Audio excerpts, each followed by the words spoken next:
the Becoming You show with me, your host, Leah Rowling. Do you believe you are capable of choosing your future? Sometimes it takes just one person to believe in you, or you to believe in yourself. If you find yourself continuing to say, someday I will take better care of myself, only to continue living the same day over and over and over again, then you, my friend, are in the right place. I am your biggest cheerleader, inspiring you to become you on purpose and with intention. Are you ready to create a life you love? I'm excited to share with you some big ideas that you can use today to inspire, impact, and influence your life and everyone in it. The Becoming You show starts now.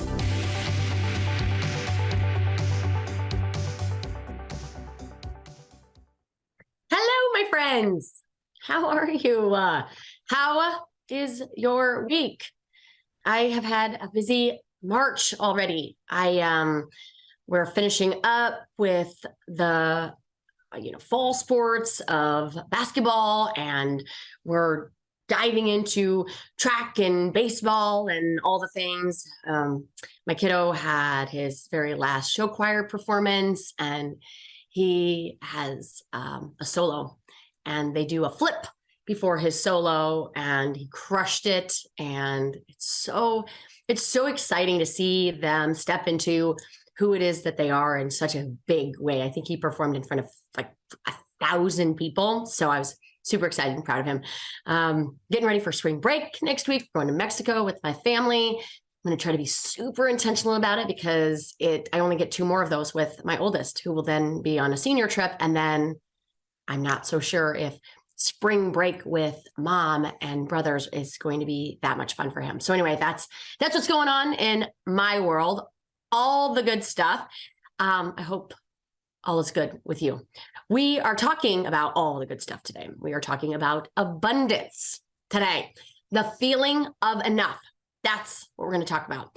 And I am going to share with you one of my very favorite tools to get to abundance. Shifting into abundance and knowing how to do that, practicing how to do that, beginning with one area of your life will have a ripple effect on your entire life. Understanding and observing yourself in its counterpart, scarcity, and training your brain to know that it isn't useful or necessary will change your life. And so here's what I mean. A few days ago, I was running late for an appointment, and I was worried that I might not have enough gas to get me there on time. And then I started to think about everything else that either was or not going wrong. I plugged in my phone and I realized, wait a second, my phone's not low. My gas tank was. And that's when I realized I was in scarcity. I had shifted into scarcity mode, scarcity thoughts, scarcity emotions.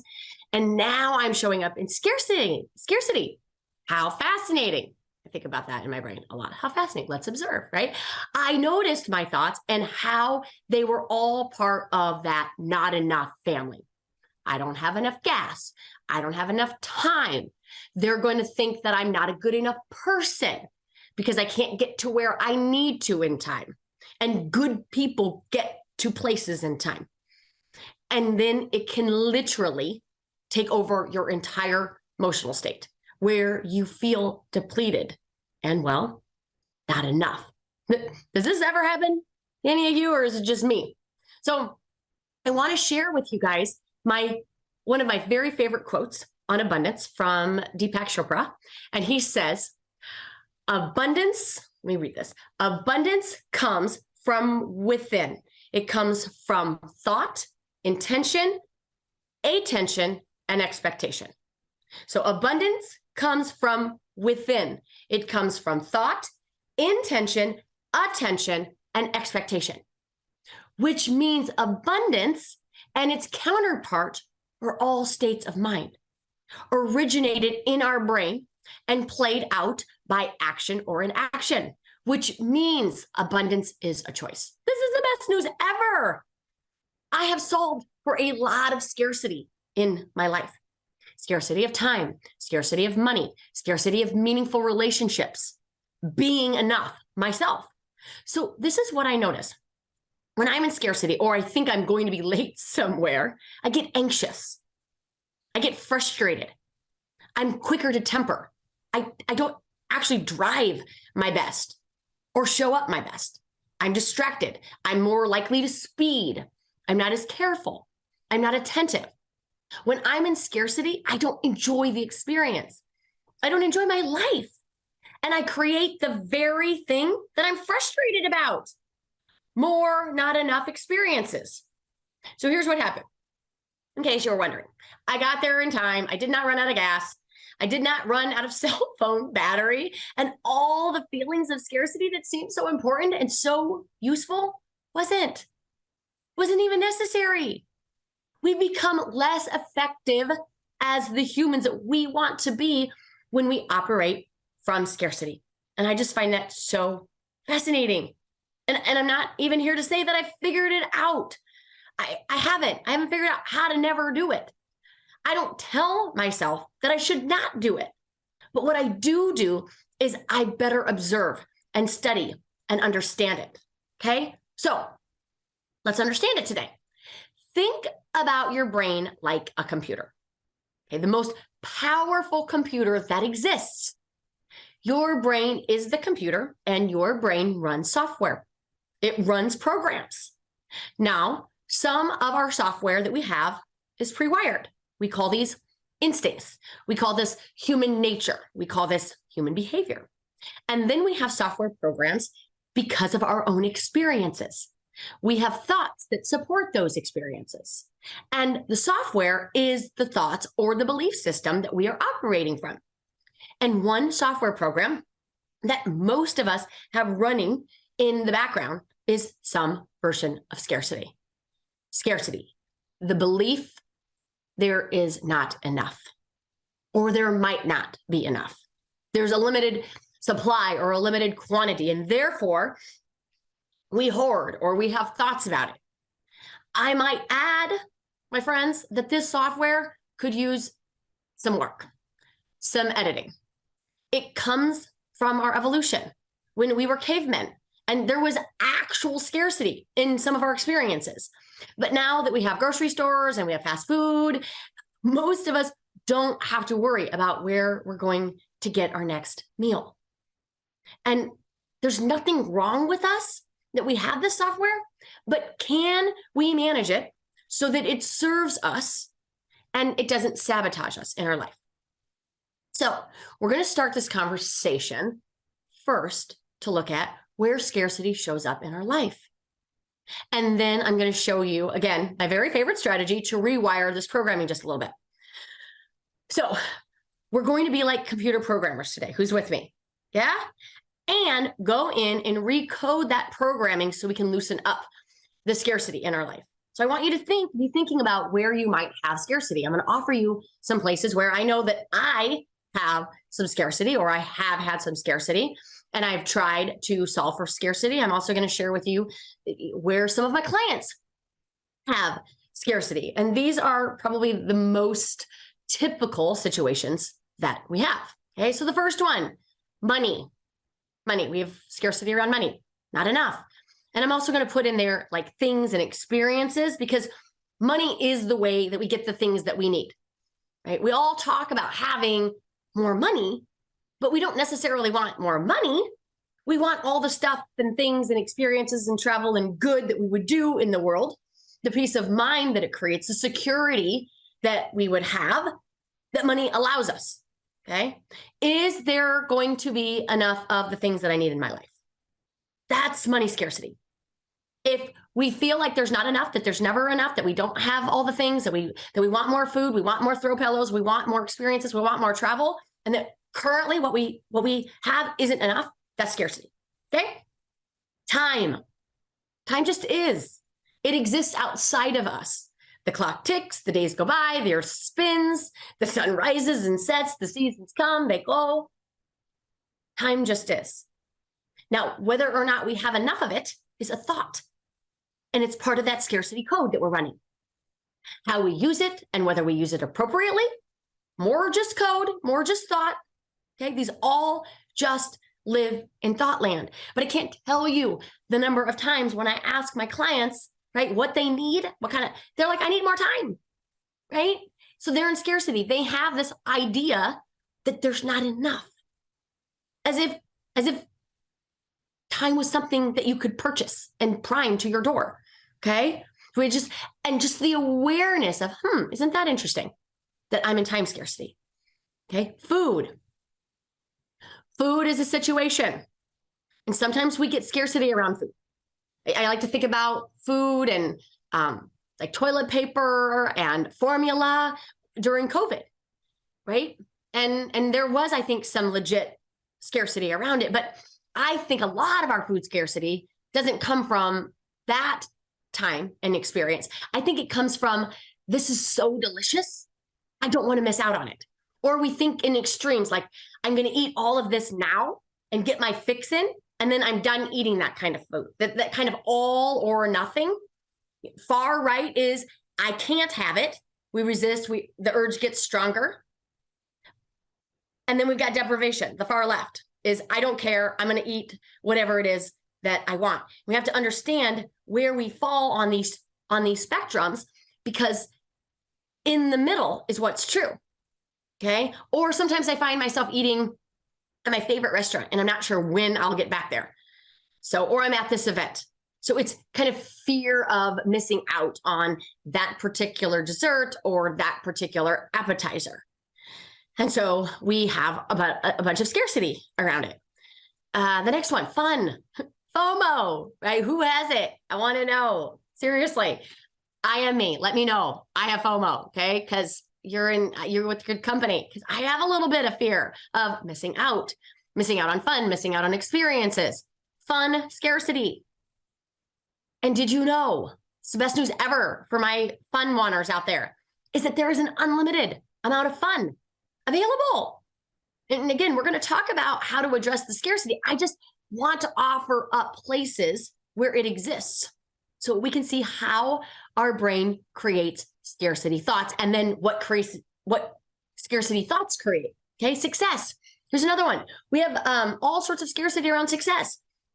If we are jealous or envious of other people's successes, we are operating out of scarcity, as if there's a limited amount of success, as if our success implies that there is less for me. Isn't that funny how our brain goes there? Right? We believe that their success means that there is less success available to us, which makes no sense at all. Success is not a pie that's divided up, right? And like if she has 60% of it, that means that there's only 40% available for like me and anyone else doing this work. Success is unlimited. Okay, experiences. We all have, it kind of goes with FOMO, but we have scarcity around experiences. I know for me, right, I told you at the very beginning, I've got 2 years that I'm going to try to be really intentional with my spring break, because I've got 2 years left before my son goes on his senior trip. And he may or may not, okay, come back and want to have, spring break with me. But I have scarcity around experiences with my time with my kids as they get older. And we don't have as much, quote unquote, time together. We get overly upset about what transitions look like for them, or we get over anxious or over worried or over sad. Okay. Or scarcity around not having either enough kids or ability to love or connect or to nurture. Scarcity around life itself. That's a fascinating one. Like, there are so many studies, and I love to read all the research on how all the biohacks to live longer, to live more healthy. But isn't that just fascinating? Isn't it fascinating to think that it's good to live longer? It's interesting. It's not right or wrong, but I just want you to question and notice these thoughts and notice what it's bringing up. And if it's bringing up this thinking and feeling of scarcity for you. And by no means, this isn't an inclusive list. I just kind of wanted to get you thinking in where we have scarcity around, okay? Where there is not enough. And as you know, this work, our thoughts create our feelings, right? Not the situation, not time, not money, not people, not experiences, not travel, not our weight, not the weather. Like that's all in S land. That's all situational. Our thoughts create our feelings. And then we have scarcity feelings. Scarcity is in emotion. And I get sometimes our thoughts seem pretty justified. Like something like agrees. I think most people would agree that living longer is probably a good thing. But scarcity is around not enough and wanting more, and it creates more not enough thinking. And as you know, again, that our thoughts create our feelings, scarcity is a feeling, and it has a lot of friends. It has a lot of buddies that it likes to hang out with. You can call them cousins, okay? A cousin of scarcity is fear, okay? Tightness, fear, right? I had some tightness in my chest, a little fear that I was going to run late, and then I might run out of gas, and that my phone, my cell phone was going to die.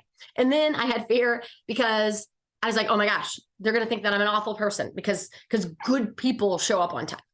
And I hate to be late. Okay. Frantic, kind of feels rushed, frazzled. Like whenever I feel like we're running late, I get really rushed and I get really frazzled and I try to like hurry the kids along. Okay. It feels hurried. It feels stress. It feels overwhelming. There's also a sense scarcity sometimes creates some self-pity, like poor me, feeling sorry for ourselves. And the problem with self-pity is that it leaves you powerless, always. And it leaves you the victim. And it's tempting to drop into it because we think that we're going to receive some validation or empathy. But self-pity doesn't leave that for us. It disempowers us. And then we don't have the power that's required to get the results that we want in our life. I think some scarcity creates some competition, this feeling of competitiveness, but in an unhealthy way, in a way that invites us to compare unfairly or unjustly, compare ourselves in envy to others. And it doesn't feel good. It feels prideful or defeated or almost ashamed. Scarcity sometimes has us feeling judgmental and jealous and almost in shame. And because you know this work, you know that our thoughts create our feelings and our feelings fuel how we show up. So how do we show up? How do we show up in scarcity? It has me rushing, driving too fast, making mistakes. A lot of times when we're in scarcity, it has us showing up being incredibly disingenuous and dishonest and manipulative. And there's this clinginess and this neediness, right? This is where we seek attention from our relationships and our businesses. And then we become more needy because neediness and clinginess and manipulation of a relationship doesn't bring people closer to us. It drives them away. And then we feel like we need to be more clinging and more needy. It's all a scarcity loop. But when we are in abundance, we have enough of all the things. We have more than enough of all of it. The other thing that I want to mention with scarcity, it has desperation. And I think I kind of offered that up to you. This desperation where we need clients. We need people to sign up for our courses. We need people in our teams to show up and to do the work, or we need our kids to be better for us so that we can feel better. That's all in the land of scarcity. And it doesn't attract people. Okay. It leaves us feeling like we're missing out on the now, right? Whenever we're in FOMO, fear of missing out, okay, we actually miss out on the very experience that we're in right now because we're too concerned about what we're missing out on. And so instead of enjoying the right now, we're so worried that's going to be gone and we'll miss out. Distraction is another feeling of scarcity. Overconsume. Whenever we're not enough, and sometimes it's not enough things. Sometimes we overconsume to compensate for our scarcity thinking in other ways. If we have scarcity of time or scarcity of money or scarcity of relationships or scarcity in the way that we feel about ourselves, we tend to overconsume. At its extreme, it's hoarding. And it doesn't doesn't have to be this extreme. Sometimes it's just buying more than we need because we worry that it won't be there, or that we'll miss out, or I won't be able to find anything that I love this much, or eating food. We might overconsume because we're not sure when we're ever going to get that. And so we overeat, which also creates, waste in ourselves and probably doesn't set us up for, making progress on the result of well-being and better living. So we overeat, we overpurchase, we overconsume. Okay. And think about back in COVID times when, we were scarcity around toilet paper. We didn't think we could find any. So we bought extra, probably more toilet paper than we actually needed. How else do we show up? We can't find our things. We lose our things. Right? We can't find anything in our closet because it's too full. We can't find anything in the freezer because it's too full. We can't find anything, right, in our brains because we have a bunch of scarcity thoughts, and our brain is trying to solve for scarcity. It's trying to solve for not enough. So we're exhausted. Okay. And scarcity thinking will always create scarcity results in our life. There's not enough of what I need. And so I want to show you what scarcity creates because our brain thinks it's useful. We think it's useful. We think it's true. We make it true. And our thoughts create our results. So when you know that scarcity creates scarcity, guess what else? Abundant thinking creates abundance in our result line. So here is my very favorite strategy to solve for the not enough in our life, in anything. So think about something right now, if you can, just quick. You've got a bunch of scarcity around, whether it's money or time or your weight or how many clients you have in your program, whatever. Maybe it's your relationships, maybe it's FOMO, maybe it's your experience, whatever it is, okay? So this is what I want you to do. I want you to make peace with worst case scenario. I want you to go through situations that we went through and the one that you've got to mind right now. And I want to show you real quickly how we can make peace with worst case scenario. Okay, so let's say it's money, things, socks, underwear, wants, whatever. And so sometimes, like at least for me, when I go to Target, I see a cute shirt or a throw pillow, right? We might go into some scarcity. Hey, we don't need another shirt. We don't need to spend our money on this shirt, or we don't have the money to buy this shirt. Okay. And what if we don't buy it and we get home and we regret it? Okay. That's scarcity. I can't have the thing that I want or I need. And in this case, the shirt I really want. And we do this all the time with so many things. Again, we did it with the toilet paper in the pandemic.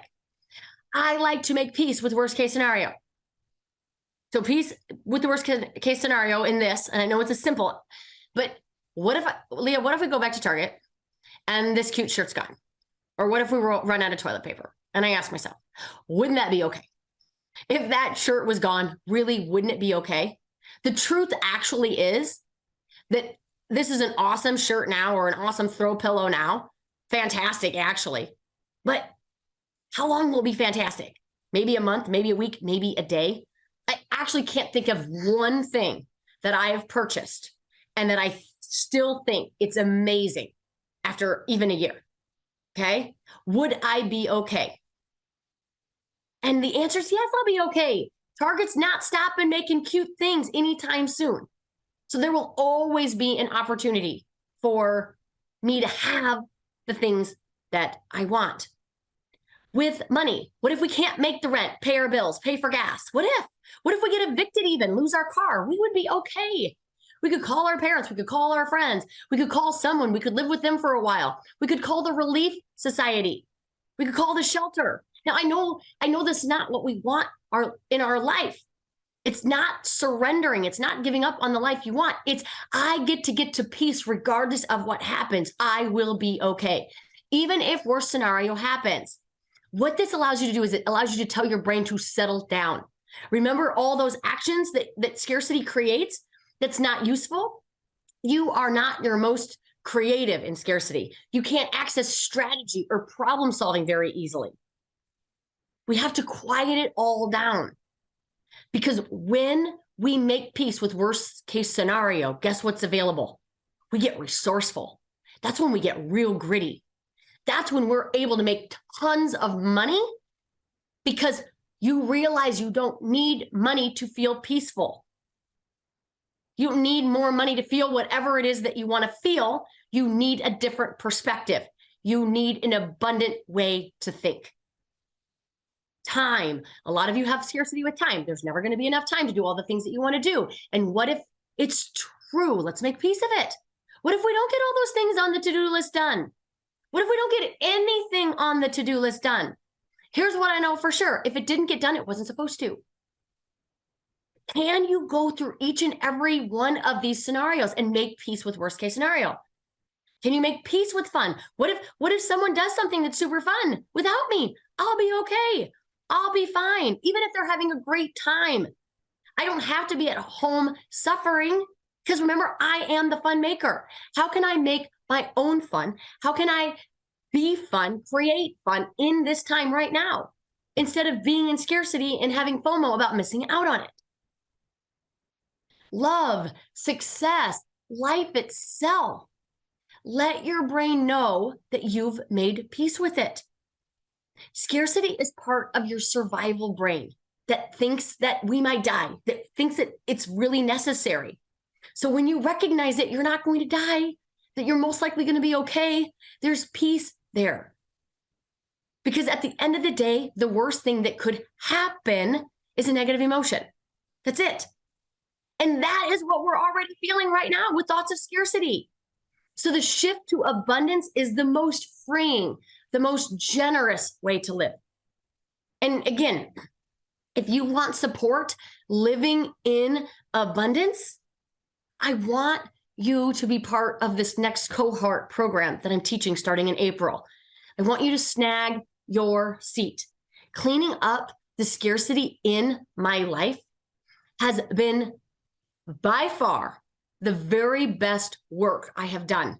And I would love to do it with you. And that's what we do in the program. That's what we do in coaching.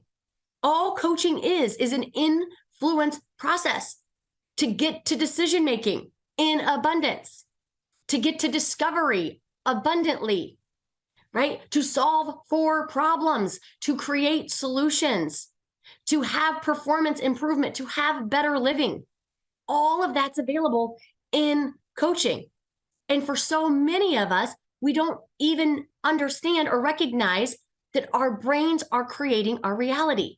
And it's really hard to see our brains in our brains. So I'll always have a coach. I know this work. I teach this work. I do this work daily. And I'm always fascinated by what my coach reveals to me about what's true for me that I can't even see because I'm in my brain.